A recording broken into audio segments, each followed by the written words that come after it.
Yo, what's good, man? It's your boy DT3, man, and I'm big at you with another video, man. New media, notification gang. Gold Squad. What it is, man. Look, check this out. Congratulations to Dimitry Bivol. I know my nigga Duce is doing backflips all the way down motherfucking street right now. Well, at least last night for sure. But congratulations to Dimitry Bivol for becoming the new light heavyweight undisputed champion of the world. You really put on a boxing masterclass last night. You really showed what it is to make an adjustment to a fighter whom nobody has been able to basically beat. He pretty much showed that to beat a guy like Artur Beterbiev, you have to consistently keep him to reset. You have to constantly offset him. You have to constantly offset his offense by staying consistently busy. Because Artur Beterbiev is not a busy guy. You know what I mean? He's going to throw his punches. He's going to, get his offense off and all that. He's going to do that, but he's not as offensively sound as a Dimitry Bivol. Dimitry Bivol really had me taking notes after round three. In the middle of round three on, I started taking notes. I noticed that Dimitry Bivol was more busy than he was in the first fight. He wasn't gun shy at all in the second fight like he was in the first fight. First fight, he was more so reassessing, you could tell he was trying to figure out when to utilize his offense in the first fight, and he was just taking too long to download information about his opponent in Artur Beterbiev. And from what I saw, now that he has downloaded and he has all the information that he needs, he knew what he had to do, and he did just that. He was busy. He was consistently busy, constantly offsetting and making Artur Beterbiev reset. That don't mean that Artur Beterbiev didn't have some successful moments within the fight, but Bivol with the footwork, the consistent jabs, the consistent straight punches he was keeping in his face. Straight punches are really one of the most underrated tactic in boxing, in my opinion, or in combat sports, period. Throwing straight punches. But hitting them with those ones and twos consistently, finishing up with the looping wide hook that looked like it's coming as a jab, but it's like hooking at the end. That shit was beautiful. I started actually practicing that because when Bivol threw the hook, he would throw the hook straight and then hook it at the end. He would literally throw it here and then hook it at the end, which I thought was actually quite neat. So consistently doing that. He didn't just do it once or twice in a round. He consistently did it. He had the cardio, he had the endurance, he had the stamina to maintain that pace throughout the duration of the fight. The last fight, he showed a lot more fatigue in that fight. He showed a lot of mental fatigue. He showed a lot of physical fatigue. A lot of it in the first fight. Second fight, it was like you saw a little bit, but it was like, nah, I ain't no bitch. I'm finna get this. I literally am prepared. You could tell Dimitry Bivol was as prepared as he could have been. He knew dude had power. He knew dude was going to pressure him the whole fight. He knew how dude was finna pursue him in this fight.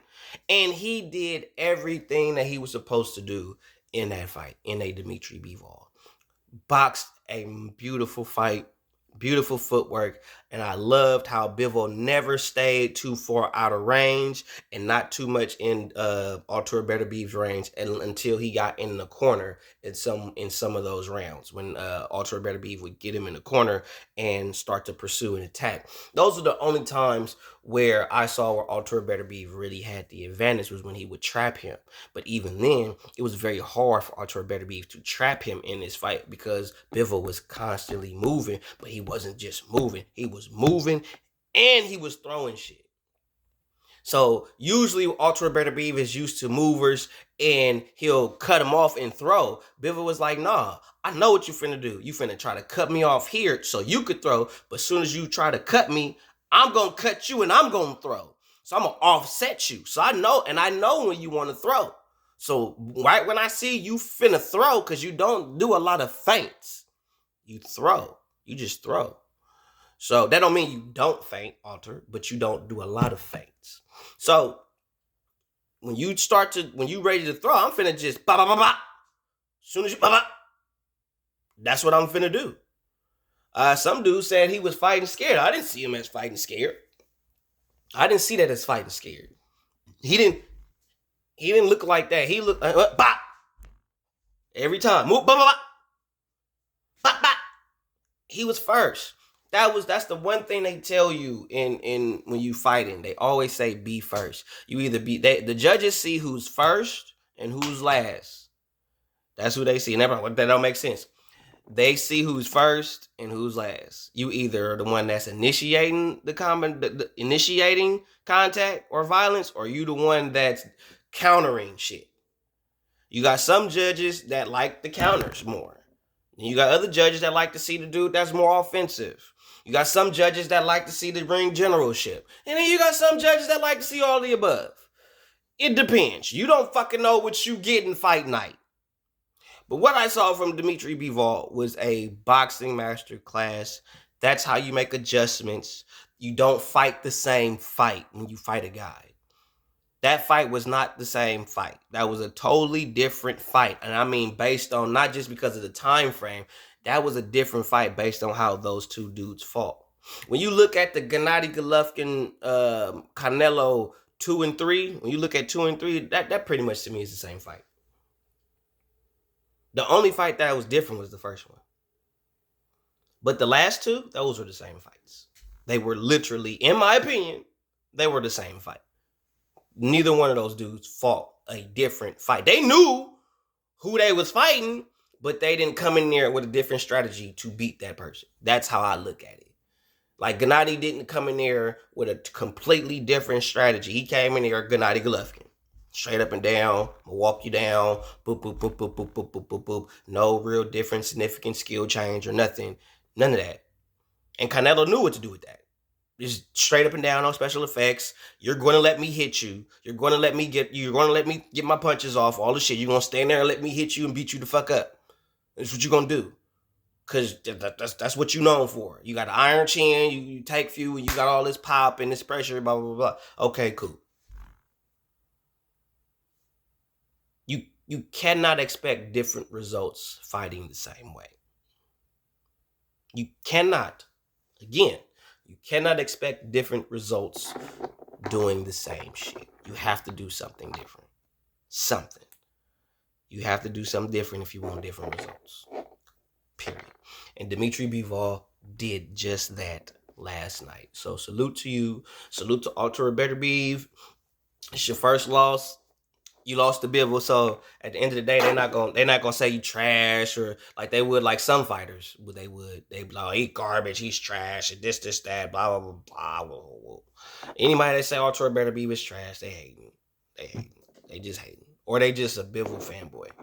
So at the end of the day, when it comes to this fight game, a lot of fighters don't know how to make proper adjustments. And that's probably because they're not gym rats. And Bivol is a gym rat. When he lost to Artur Beterbiev the first time, he went back to the drawing board. After he healed up, he went back to the drawing board and got his shit together to where he could do what he did last night. Congratulations, Bivol. Can't wait to see who you fight again. I do not think that David Benavidez beats Dimitry Bivol. That is yet to be seen, because for all we know, or all I know, is that David Benavidez's style might be a fit for Dimitry Bivol. Maybe. I highly doubt it. I don't see David Benavidez being a harder puncher than Artur Beterbiev, in my personal humble opinion. Correct me if I'm wrong. You feel free to leave a comment in the comment section. Artur Beterbiev is the hardest punching light heavyweight in boxing today. There is not a light heavyweight in boxing that hits harder than him. That's just who has a higher KO percentage at light heavyweight than him. Feel free to let me know. I'm open for suggestions. But I do not think that David Benavidez is a harder puncher than a Artur Beterbiev. The one thing that David Benavidez has over Artur Beterbiev is that he has more reach than Artur Beterbiev, and he's taller. That's it. Now, that might be the difference maker, is David Benavidez's skill set and his height that could be a difference. I highly doubt it because Bivol has fought taller guys before. So fighting a guy that's taller than him is not a new thing. But he hasn't fought a guy of a David Benavidez's size and caliber. But yet and still, I do not believe that David Benavidez beats a Dimitry Bivol. I don't see it happening. Do I think David deserves a fight with the man? Yes, I do. I do. I believe he deserves a fight with Brett. And I believe Dimitry Bivol will fight him no problem. We won't have the issue that we had with Canelo. Dimitry Bivol is not finna be like, he got to fight this dude. He got to fight that dude. He got to do more of this, got to do more of that. If I see that shit, dudes, I'm calling you. I'm give you a phone call if I hear that shit. But I don't see Dimitry Bivol being that type of dude. I see him seeing David Benavidez as somebody who's earned his right to get a fight with him. Okay, and it would be a big fight. It would sell. People will watch that. They will pay for that. Okay, I'm not, but people will pay for it. Why wouldn't you want to pay for it? Because I don't like paying for. I don't like paying for fights just for one fight. I don't want to spend $60 on one fight. If I'm gonna spend $60 for an event, it's gonna be because I'm actually in the building. Okay, I'm actually enjoying the festivities of that particular event. Yeah, then I'll spend that because I get to be a part of the event. But to be at my own house, sitting in my room or in the living room, watching one fight, that's the only reason why I bought this whole pay-per-view is just to see that one. Nope, not doing that. Now, if it was a stacked card, stacked, like how the one last night was technically supposed to be, I'm more likely to buy that. But I'm not buying cards that only got one good fight or they only got one marquee fighter on the card. Why?